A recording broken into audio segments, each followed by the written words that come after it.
El diezmo también y está en el Nuevo Testamento. Entonces, cuando nosotros vemos Mateo, acompáñame a Mateo 23:23, y en Mateo 23:23 hay algo ahí muy bonito que quiero que nosotros miremos para que nosotros podamos definir ahí. Dice Mateo 23:23, ay de vosotros, escribas y fariseos hipócritas, porque pagáis el diezmo de la menta, del eneldo y del comino, y habéis descuidado preceptos de más peso de la ley, la justicia, la misericordia y la fidelidad. Estas son las cosas que debías de haber hecho sin descuidar aquellas. Entonces, aquí tenemos a nuestro Señor Jesucristo validando que el diezmo se sigue dando, si es bajo la ley o bajo su sacerdocio, eso Él lo define. Pero lo que estamos viendo es que Jesús valida, que dice, pagáis el diezmo. Entonces, cuando nosotros vemos esto en el libro de Mateo, que está en el Nuevo Testamento, porque algunos dicen es que Jesús nunca mencionó el diezmo nunca está en el Nuevo Testamento. Ya vemos con estos, ahí a usted su cuenta, creo que son 5 pasajes donde aparece el diezmo. Entonces Jesús validando, diciendo, diezmen, pero no descuiden también lo que es muy importante, la justicia, la misericordia y la fidelidad. Entonces la pregunta sería, ¿eres tú fiel con Dios, eh, dando lo que por una revelación das? Mire, y estás siendo justo. Mire, yo le voy a decir la cosa, tal vez los que me están viendo no dan el diezmo para este ministerio, pero yo le quiero decir algo, nosotros no nos sostenemos por el diezmo. Y mucha gente que nos conoce lo sabe. Nosotros nos sostenemos por muchas otras cosas de recursos que nosotros hemos creado antes de nosotros fundar la iglesia y los ministerios. Si el diezmo viene, pues gloria a Dios, se usa para la obra de Dios, pero no, al menos en mi persona, nosotros no dependemos del diezmo para llevar a cabo el evangelio. Si la gente quiere diezmar, bueno, pero la pregunta sería, ¿está siendo usted fiel a Dios? Porque aquí dice que hay cosas de más peso, la justificación, o sea, ser justos, dar al César lo que es del César y de Dios lo que es de Dios, y la fidelidad. Entonces, vayamos, porque si no quiero, se me va a ir el tiempo. Recuérdese, son muchas cosas aquí que usted después puede tener como un estudio, que nosotros también nos vamos a estar dando en un instituto bíblico, y puede tener usted de dónde sacar madera ahí. Lucas 11:42, vaya conmigo. Voy a ir un poquito rápido porque el tiempo en el video se pone, de repente uno ve ya van 10 minutos. Lucas 11:42 dijimos, ¿no? Lucas 11:42. Lucas 11:42. Mire ahí. Mas hay de vosotros fariseos, porque pagáis el diezmo de la menta y de la ruda y toda clase de hortalizas. Sin embargo, pasáis por alto la justicia, el amor de Dios. Pero esto es lo que debías de haber practicado sin descuidar lo otro.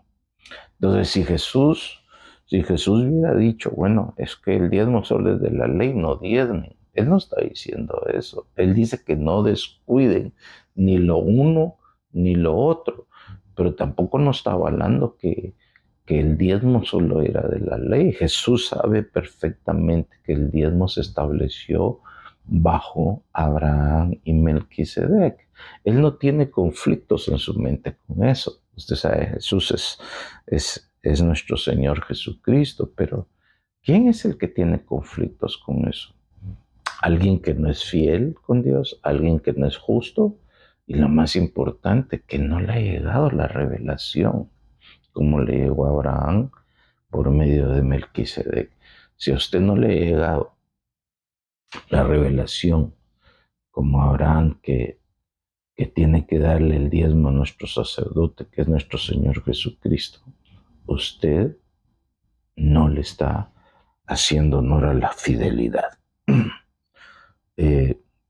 Son cosas, como le digo, es un estudio, si usted es en su iglesia o no, usted es una persona que necesita aprender y ver de dónde viene la bendición, porque hay unas cosas que vamos a ver que de verdad nos conviene honrar nosotros a Jesús. Lucas 18:2, vaya conmigo, estamos trabajando con lo de Jesús, que Jesús avaló, ¿sí?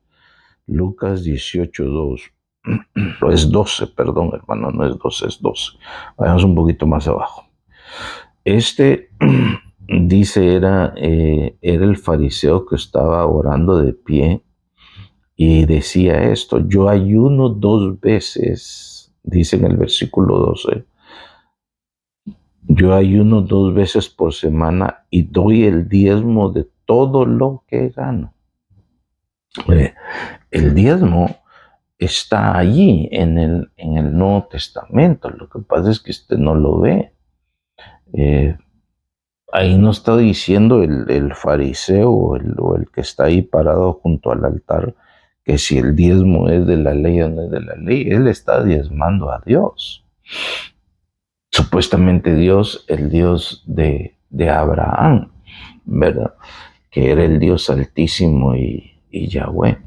Entonces, conforme a Jesucristo, nosotros estamos viendo que realmente el diezmo empezó con Abraham, Jacob, antes de la ley. De ahí continuó nuestro Señor Jesucristo avalando de que el diezmo no se había cancelado.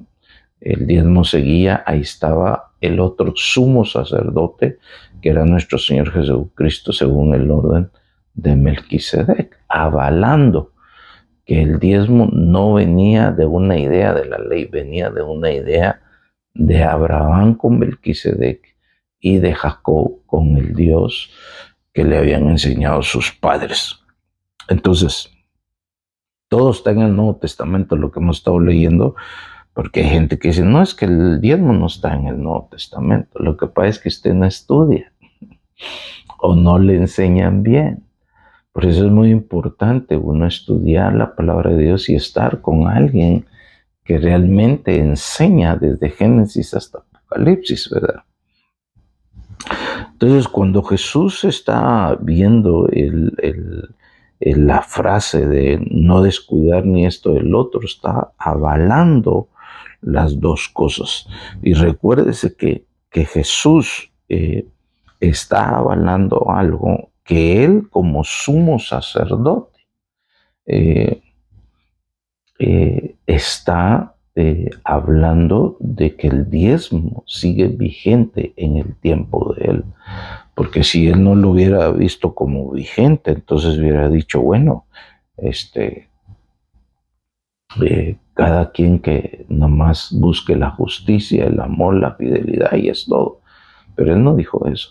Dijo, diezmen sin descuidar lo otro. O sea, hagan las dos acciones porque Dios recibe. Ahora, Jesús empieza a ya poner el fundamento del diezmo, pero no lo habla como diezmo, sino lo habla ya como un fundamento diferente, en un idioma pleno, que nosotros lo entendamos para que no creamos que el diezmo es solo de la ley. Y lo habla, y yo quiero que ustedes vean el fundamento del Evangelio de nuestro Señor Jesucristo, que se lo da a las iglesias. Miren lo que dice en Lucas 17. Vaya ahí conmigo, Lucas 17. Lucas 17.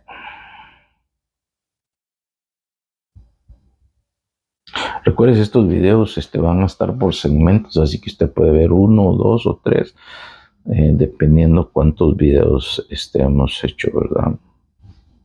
Mire lo que dice eh, Lucas 17. Permaneced, esto le está diciendo ya a los discípulos, a los sacerdotes según el orden de Melquisedec. Mire lo que le está diciendo. Permaneced entonces en esa casa, comiendo y bebiendo lo que os den, porque el obrero es digno de su salario, y no os paséis de esa casa en casa. Ok, entonces, ¿qué es lo que le está diciendo ahí Jesús al sacerdocio que él levantó? Le dice, el obrero es digno de su salario. ¿Quiénes eran los obreros en el altar y en el tabernáculo en el tiempo de la ley? Los levitas. Pero aquí ya no es, los obreros ya no son los levitas que Jesús reconoce, sino los obreros son los discípulos, los apóstoles, todos los que él estableció, los diáconos, maestros, evangelistas. Dice, ellos son dignos de su salario, porque son obreros del altar, pero ya no menciona diezmo, sino que dice que tienen que tener un salario. O sea, el salario de los levitas era el diezmo y de ahí comían y sostenían sus casas y todo, porque ellos no habían tenido heredad. Pero estos también Jesús dice, permaneced en esa casa, comiendo y bebiendo y lo que os den, porque el obrero es digno de su salario. Entonces, no está diciendo que reciban el diezmo, pero está diciendo que son sostenidos bajo el diezmo o una ofrenda que le dan. Entonces, cuando nosotros estamos viendo esto, nos damos cuenta que realmente necesitamos entender, no que lo diga nuestro Señor Jesucristo directamente, pero Pablo lo va a explicar un poquito más este pasaje, ya cuando entremos en el tiempo de las cartas y las epístolas de los en el en Mateo 10:10, vaya conmigo Mateo 10:10. En Mateo 10:10 hay algo ahí que nosotros debemos de comprender. Les dice a ellos, no, desde el 9, no os proveáis de oro, ni de plata, ni de cobre para llevar en vuestros cintos, ni de alforja para el camino, ni de 2 túnicas, ni de sandalias, ni de bordón, porque el obrero es digno de su sostén. Otra vez refiriéndose a que el sostén era el alimento o el salario.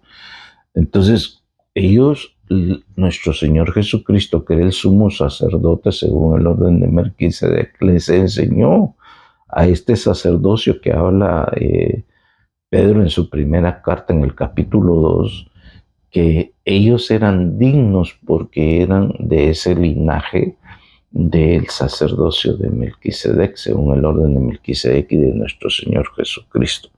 Entonces, Jesús está avalando esto, pero cuando Jesús está avalando esto, está dando a entender los principios de la iglesia que él estaba formando. Él no está diciendo los obreros son dignos del diezmo, pero él estaba diciendo que había algo de un sostén que no quería decir directamente la palabra de la ley que era el diezmo, porque la gente tenía ese pensamiento que venía del derivado de la ley, pero bueno, ya vimos así que Hebreos lo explica, que no es así, nuestro Señor Jesucristo lo explica. Ahora veamos el punto de las epístolas de los apóstoles, qué es lo que ellos interpretaron conforme a este diezmo. Y aunque, como se lo digo, no es que no es que lo vean así directamente, que digan diezmo, pero lo están dando a entender. 1 Corintios capítulo 9:13, vaya ahí conmigo, por favor. 1 Corintios 9:13. Ahora vayamos entendiendo el término, ¿verdad? Que Pablo está trabajando. Mire el versículo 13 del capítulo 9 de 1 Corintios. ¿No sabéis que los que desempeñan los servicios sagrados comen la comida del templo, y los que regularmente sirven al altar, del altar reciben su parte. O sea, está hablando de los levitas, ¿no?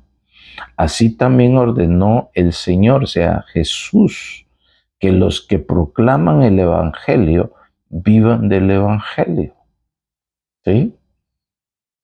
Entonces, ¿qué es lo que está explicando aquí Pablo? Mire, está explicando, los levitas que servían en el altar comían del diezmo.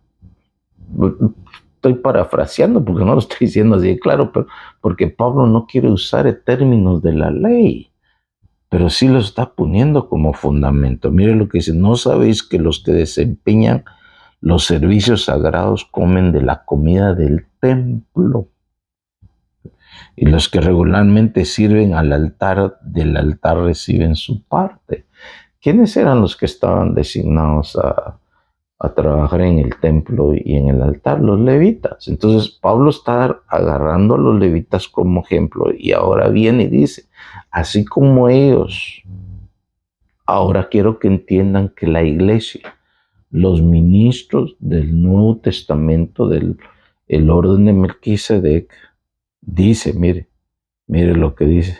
Así también en el versículo 14, ordenó el Señor, el sumo sacerdote según el orden de Melquisedec, que los que proclaman el Evangelio vivan del Evangelio. En otras palabras es los que proclaman el Evangelio que reciban ahora los diezmos, las ofrendas, las aportaciones y que de eso vivan, porque ellos no sirven en un templo físico como los levitas, pero ellos sirven en un templo que se formó no solo en el cuerpo de nosotros, sino también se formó en el caminar en las casas, en todos lados y en el altar que nuestro Señor Jesucristo nos pone en cada momento que nosotros levantamos esa predicación. Espero que usted, si, hermano, si usted es líder, apóstol o maestro, pastor, entienda y se lo enseñe a las ovejas lo que Pablo enseñó. Así como los que sirven en el templo, los que servían en el altar, los levitas, comían de ahí, el Señor ordenó, nuestro Señor Jesucristo, que los que trabajan en el Evangelio y predican el Evangelio coman de ello igual como estos comían de eso que recibían. O sea, el diezmo no lo está diciendo la palabra directa, pero lo están a entender de los diezmos que recibían. Ahora que estos, que los diezmos que reciben y las aportaciones coman y vivan del Evangelio. Yo creo que más claro nos da, y lo está diciendo ahora, recuérdese las cartas paulinas.